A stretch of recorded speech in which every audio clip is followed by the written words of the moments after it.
Hello, hello. Welcome to the All In podcast with Nate Pale. Of course, I'm your host, Nate Pale. I just totally blew that one.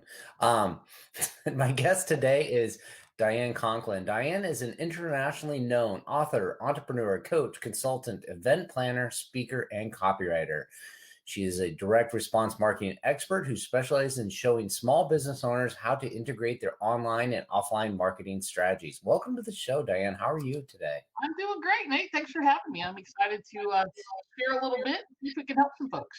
Glad to have you. And we were kind of chit-chatting earlier about how my son was making fun of the way I introduced the podcast show. And then like when I started introing the show, I actually got a little like in my mind about like what I was supposed to say. And I flubbed it. It's For all those good. who aren't listening, he likes to call my show Nate Poo Poo. So that now officially the new title of the show. So welcome, Diana. I'm super excited to chat with you. Marketing expert. What let's hear a little bit about your story. What's your background? My real background or the made up one? Whatever you want to talk I'm about. just kidding. Nobody's betting anything here. Just kidding. I actually have a master's degree in exercise physiology, and I'm a certified strength and conditioning specialist, one of the first ones through the National Academy or the National Strength and Conditioning Association. I have a certified personal trainer from the National Academy of Sports Medicine, and voila, here I am doing marketing and business growth and business building. How did that happen?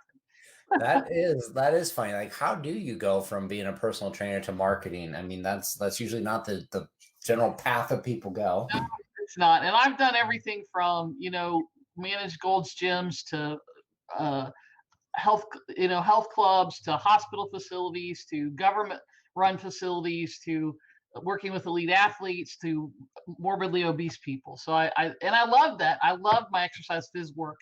But what happened was I was like, there's more out there. Like there's something more, I wanted to make more money. I wanted to make a bigger impact. And so I started looking at things. And I'll tell you a quick story. I don't share a whole lot, but when I started looking, I found, some different things started coming, and I joined a protege program with a guy named Robert Allen. And through that program, met a guy named Ted Thomas, who's a real estate guy in a little place called Merritt Island, Florida. And fast forward a couple of years, he kept seeing me at events and different things. And finally, he said to me, "What are you going to do when you grow up, Diane?" And I was in my 30s. And a longer story, not quite as long. He said, "Look, if you want to come work for me for a year, come to Merritt Island, work for me for a year." He said, "I'm not going to pay you, but I'll spend an hour a day with you," because I really wanted to learn the direct response business, the information marketing business, the event business, and all that.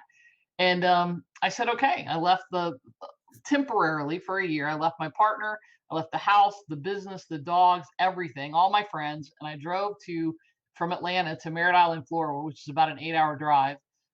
Rented an apartment, one bedroom furnished apartment, sight unseen, and spent a year working with him. And I wasn't independently wealthy. I had no idea how in the world I was going to live, survive, eat, or anything else. And over time, he gave me an opportunity to earn some money with some commissions on some sales and different things. And, it was interesting because, that's kind of how I got my start. I don't tell that story probably enough, but um, finished my year. 6 months later, he called. I went back to Atlanta.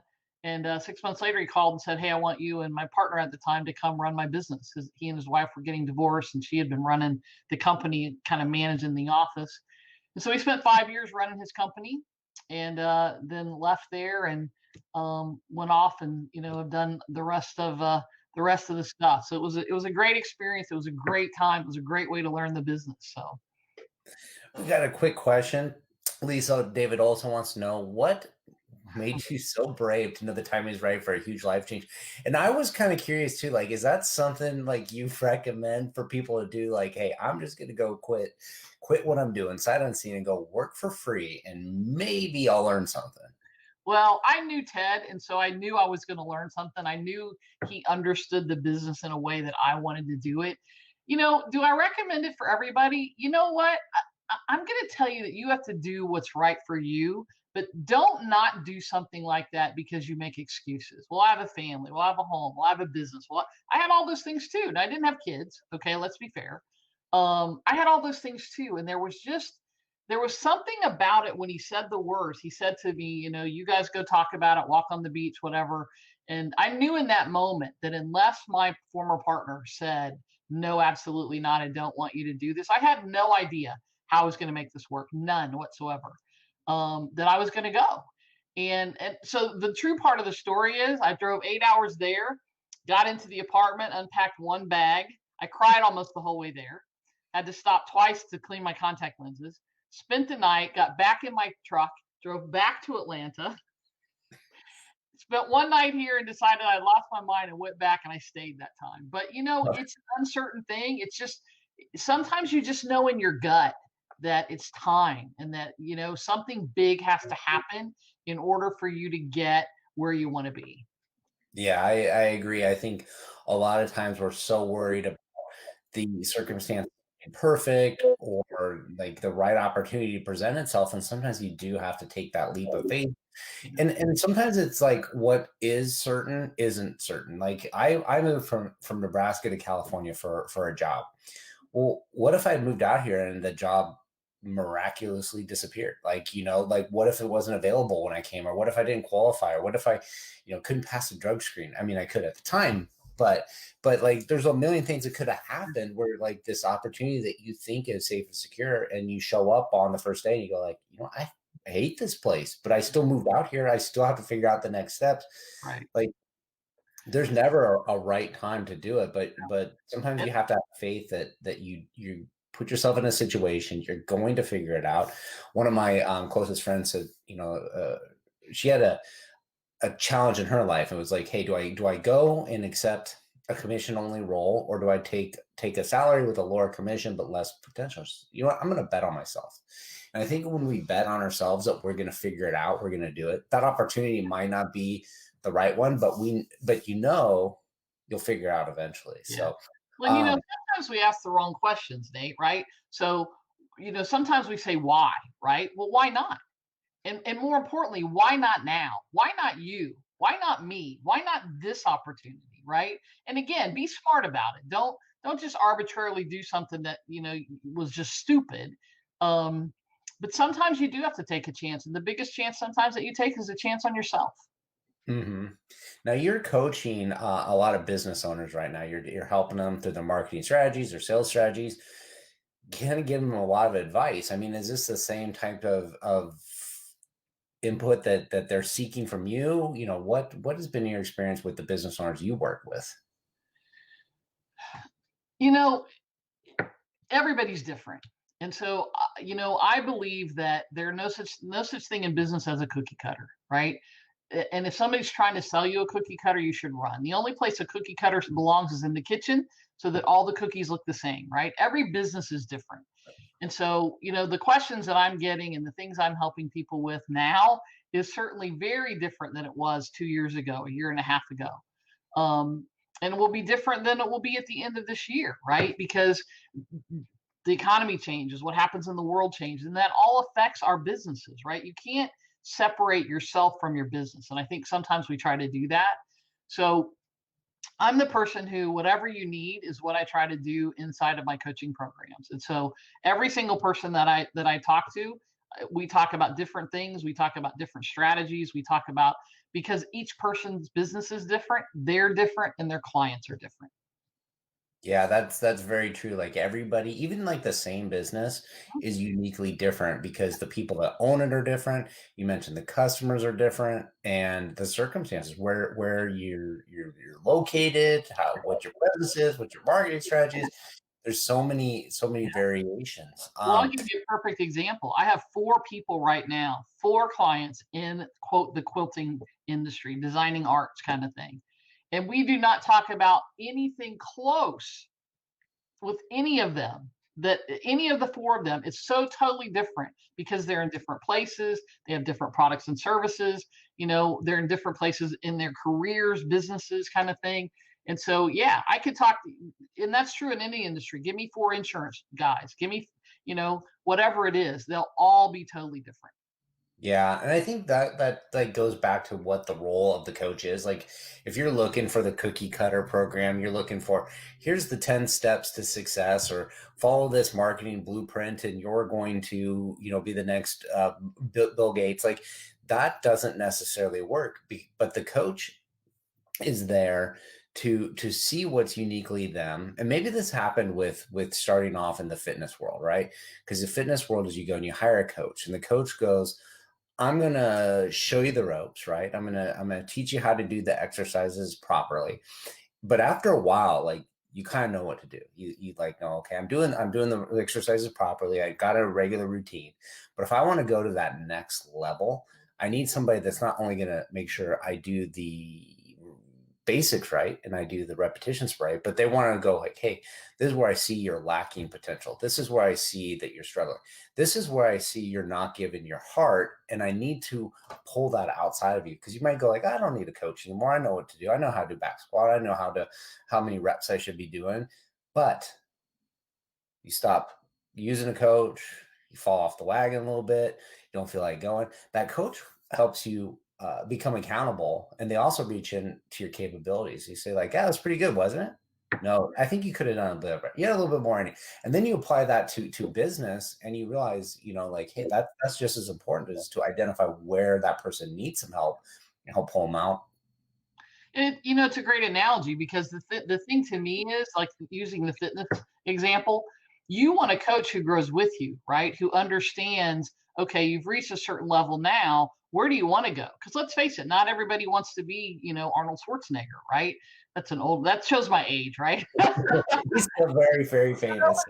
Not everybody wants to compete in fitness stuff or whatever. And so knowing where you want to go is part of the thing, right? But if you want to be an elite athlete, whatever, then the coach you're either going to stop and look for a new coach because they can only take you so far, or in my estimation, the best coach is the one who grows, can help you grow all the way along that path. Now, obviously, people have different strengths and that kind of thing that you have to look at, but you know in your business, can this coach take you from wherever you are now to six figures, and then can they take you beyond to seven figures? And maybe they can and maybe they can't. Not everybody has that ability, right? Not everybody who's coaching you to go to seven figures has ever run their own seven figure business, which you need to be cognitively aware of. But it's that piece of treating you as an individual and looking at what are you doing, what have you done, what have you tried, what worked, what didn't work, right?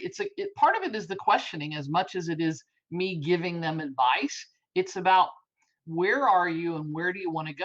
Because two of the exact same people, one who only wants to go to 500,000 and one who wants to go to 10 million, those are two very different coaching situations with very different strategies, very different, things that, very different timelines.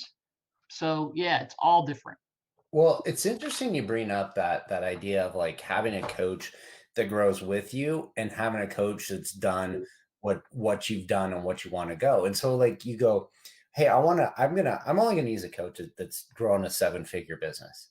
Well, that coach that's done that at one point had never done that before, right? There was always that first time they do it. So then the question is, do you always go with somebody that's always done that, what you're trying to do, or can a coach like you described, learn as you go and progress and be that person that's like, hey, I've coached a little league team, but I took those same kids all the way up through high school, and now they're ready for the big leagues, and I can still jump to that next level because I've learned as I go. Or should you be um, seeking advice from people that have been there and done that, and only those ways? I know it's definitive, but probably the answer, right?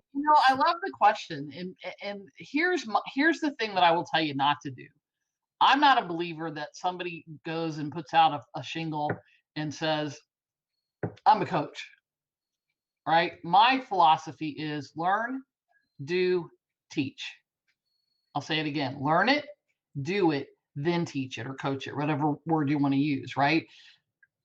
Because here's the thing: if you just hung out your shingle and you've never owned a business before, can you really help me build mine? I don't think you can. Right? Now, do you have to have done every single thing in your business that you're working with? You know, everybody's different. I will tell you that I don't talk to my clients about anything that I haven't done, because I feel it's ingenuous. It's disingenuous. It's not authentic. It's not who I want to be. I would rather go get them an expert in LinkedIn or in, SEO or whatever, and bring somebody in and say, "Here, help this person," right? Then I would try to go out, because look, the technical stuff isn't my gig. I'm not technical. I don't know about SEO and all of that stuff. I can go find somebody who is and bring them in to teach my people. And guess what? That adds credibility to me, because I've said to them, look, I'm not an expert here. You can't be all things to all people. And when you try, your business is going to implode. I guarantee it. It's going to blow up in your face. So I felt a little bit like a politician there, because I know I didn't directly answer your question. I think it's, to some degree, it depends a little bit. But for me, I want somebody who has experience, who has a track record, not the person who says, well, gee, I can be your personal trainer. What are your qualifications? Well, I played football in high school. Sorry, Mhm. right? So I think the answer is, it depends on what it is. It depends on the situation. But for me, it's learn it, do it, teach it. I love that, learn to do it, teach it. When I was in junior high, I think it was junior high, I had this teacher, and he said, if I tell you how to do something, you're gonna probably retain about 25% of it. But if I show you, maybe 50. If you do it yourself, 75. But where you're really going to master it is if you teach it to somebody else. And that was the one of the most true statements I ever did, because you're like, you do it, and then you're showing somebody else, you're like, oh, I realized at this point I made a mistake, and if I would have done it this way, it'd have been easier. So I'm going to show this person how to do it, and you just master it a little bit better. And that stuck with me. But I also wanted to add on to your point about, being an expert. You don't have to be an expert in all things. And I think a lot of times we get going, especially as a business owner or maybe as a coach, and you say like, "Hey, I don't know all the answers, but I gotta know all the answers, because I'm the one that's being looked at for the answers."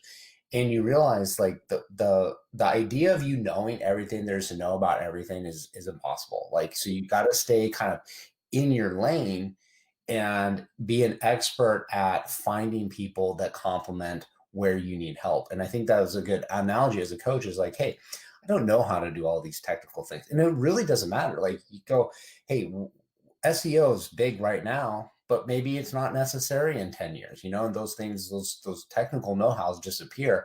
But the skill set of knowing, hey, whatever that client problem is, I know how to find somebody, vet them, and give them the best solution, so that they can get those answers, is important. And I think that the people that start relying on others to kind of help each other out and build this camaraderie of team actually take people to that next level. And it's a good skill to teach business owners too, as well. As like, hey, you need to hire for people that can match your skill sets and take your business further than it could be on your own.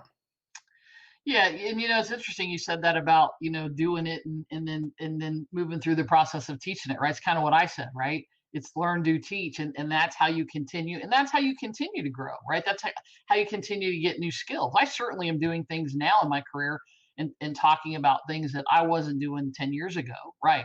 Why? Because I've learned, right? If you stop learning, I love the quote, when you stop learning, you begin to die, right? You can't see it because I have this thing up, but um, I've got courses, and the first year I was in business, I spent more money in courses, books, and seminars than I made. Um, I've got 8 double stacked, double sided, uh, what are those things? Bookshelves in my house. 85, 90% of the books I've read, and not just read, but they have highlights. And so I'm constantly learning, which allows me then to apply those things into my business, which then allows me to teach those things, or to show people, or to give ideas about, those other pieces. But, I think what it boils down to is, you have to be comfortable doing what you're doing. And for me, to be comfortable and to be able to sleep at night, I have to be authentic. I'm the no BS, kind of straightforward, to the point, tough love kind of coach. And that's what I do. And that's why people come to me. Um, not that we don't talk about mindset and some of those other things, but, you know, I have to run my business in a way that is genuine for me. Because I think what happens is we feel like we have to know everything and be everything because we're afraid to be vulnerable. We're afraid to say, well, I don't know the answer. Well, you could say, look, you know what? I'm not 100% sure about that.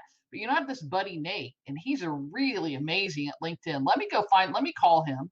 Let me send him an email. Let me find out what the answer to that is. And if that works, then I'll give you the answer. And if it doesn't, I'll connect you with Nate. That's Mhm. not saying, geez, Diane, you're an inadequate. It's not that I'm inadequate, which is how sometimes we feel when we don't know the answers. It's that I can't know everything. hmm I have a question. This is like something that I've been dealing with personally, but I think a lot of people, especially in coaching spaces, have this same question. Is like we're constantly learning, right? So we get a book, we read a book, we like some topics from it, we take a course, we learn some topics, and then you go, okay, if I'm teaching you these things I just learned, am I teaching you what I know, or am I just regurgitating, repeating what somebody else's ideas are? And then you go like, well, maybe you just read this person's book because they tell you better than I do. But at the flip side of it is, if I understand the book and I'm teaching you the principles and you have questions about the principles and we're working through them together, you might get more out of it than just reading the book. But that idea of, are these my ideas coaching you, or are these just things I'm just taking and reusing them? And like there's this like mental disconnect of like, hey, what is me and what is just a copycat, and how much of this is something I'm putting together and doing versus just repeating what I've heard. That's a little bit of the imposter syndrome in your brain that's working. I will tell you that. But here's for me, when I read things, I'm a critical reader. So when I read, I'm assimilating all the time. Is this true? Does this work for me? Can I apply? How can I apply this to my business? Same when I go to an event or anything else, right? So typically, I'll tell you what I do. I read it in a book and I'll say to a client or whoever I'm talking to. And by the way, coaching is just part of what I do. I don't really identify specifically as the coach kind of thing. That's just kind of my thing. Um, I will say, look, in so and so's book, I read X, Y, and Z. And here's what I think about the idea. And here's how I think you might be able to use that. And over time, as that technique or as that strategy becomes successful, I'm less likely to say, I read that in so and so's book 12 years ago, right? Um, so there's all sorts of things like that, and I think over time you make those things your own. You take an idea and you turn it into something, and you switch it a little bit, you apply it, and then you don't have to always say, well, in the one thing I read, blah blah blah. I probably do it more than I should. So I use a marketing triangle example all the time: message, market, media. I got it from Dan Kennedy. I still today give him credit. Joe Polish has some quotes that I love, and I still today will say, Joe Polish says, and then I'll laugh and say, they tell you that after you give somebody credit for something 3 times, then it becomes your own. And I always laugh at that because I don't use that, but I think it's kind of a cute little thing. But yeah, you're always, Bill Glazer talks about swipe and deploy, right? Don't copy. Let me say that again. Do not copy people's stuff. Don't steal it. Don't plagiarize it. But you can take ideas and concepts and turn them into your own. And that's okay. That's not plagiarizing. It's not copying. It's not being fake. It's taking things especially if you've used it, and proven the concept. Knock Mhm. I think it goes back to your statement before. It's like it's not cookie cutter. If I took this book, I read this book and it applied it to you and it worked, and I applied it to somebody else in the exact same manner and it worked, and it's like, yeah, that's that cookie cutter approach. But you might say, okay, here's 10 lessons. Well, 8 of them don't apply, but 2 do. But those same 2 don't apply to me in the same manner as somebody else. And they don't apply in the same way today as they might in 10 years, or with the same customer, or with the same thing. And so sometimes it's just a remix of a bunch of stuff. Change this, add this, and figuring out what works. And sometimes those ideas don't even work at all, but they take you to the next idea that does. So I think you're probably right on about being a little bit of an imposter syndrome, but at the same time, it's kind of like it's figuring out what works. And a lot of the businesses we're in, right? They're not any different than any other business, but it's how we put things together and solve our clients' problems, that really is where the value is created. So, Yeah, um, it's just like just quickly, Nate. It's just like, let's take LinkedIn, right? LinkedIn, we think of LinkedIn as being for everybody, but I will tell you that the people in my quilting industry, because they really deal with the business to consumer side, they really don't use LinkedIn, and so I don't talk to them about that strategy. But I will talk to my caterer. I will talk to the business concierge person and all of that. So it's the same kind of thing, really. It's, does it make sense? Can you fit it in? Can you put on your consulting hat and take what works? And I think that's one of the big advantages that I bring of my 30 years is, you name an industry and I've done it. And so I can take a little something that we've done in insurance and a little something I've done with this caterer and a little something I've done in the fitness industry and put it together into whatever your thing is. And I bring all of that, experience behind me to know pretty, not always right, but you can be pretty assured that, this is going to work because. mhm. Well, that's interesting. You said you worked with a lot of industries, so I wanted to ask, what is your favorite industry to work with? Which is probably more likely, like, it'd be like, who's that favorite person you like working with? Because they probably depend. The industry probably doesn't matter so much as the person. Yeah, I talk a lot about niches and that kind of thing. And so my niche is diversity. Um, and what I mean by that is I love working with a lot of different industries. So for me, it's about not even the person, it's about what my dad used to call the most important 6 inches in on your body. Not what you're thinking. Get your mind out of the gutter. It's right here between your ears, right? It's how you think. So if you're somebody who is wanting to build your business and wanting to grow your business and you're serious about it, that's the person I want to work with. So you could be a brand new business owner. Usually it's not that. It's usually somebody who's been in business for a while that's looking to grow to the next level. But sometimes it's somebody who's starting a new business, right? I've had a successful business and now I want to start. I've done a lot of that. Successful realtor, successful insurance guy. Now they want the info side of the business and they come to me because I love working with them because they understand that you have to invest. You understand that you have to work. You understand what it takes to build that. And so for me, it's about that piece. Are you looking to grow your business? Yeah. Are you serious about it? Yeah. Are you willing to do not whatever it takes, but close? Yeah. Okay. Then we can talk. Um, Hmm. as Beth Davis said at one point, Diane doesn't suffer fools. I'm not ashamed of that testimonial, because I want to work with people who are serious because that's how I help people get results. And that's what's most important to me. I have a little thing on the hutch of my desk here that says making a living while making a difference. That's what it's about for me. I love that, making a difference. That's one of my values, is aspire to make a difference. And that kind of leads me to my next question, because you're talking about people that want to do what it takes. So what does it mean to you to be all in? It means exactly that. It means whatever it takes, no matter what, you're going to get to the result that you want. Now, it, there's always a point where you have to look at it and say, this isn't working, right? That doesn't mean you stop. That doesn't mean that you draw the line in the sand and say, if this happens, if this doesn't happen, before now, I'm quitting. It means you take the jaunt in the road, the fork in the road. It means you find another way. It means that you go over, you go under, you go through if you have to, right? You go around. There's always a way to figure it out. That door is open. You're cramming yourself against the locked door, but if you would just stop and step back and look at the door beside it, it's wide open. That's doing whatever it takes. It's not always about this, right? It's not crush it, smash it, bang it, but it's not that. It's what does it take? And sometimes what it takes in being all in means taking a step back and looking at the big picture and Mhm. figuring out, what is my next step? What is the next thing? To me, being all in means that you don't quit.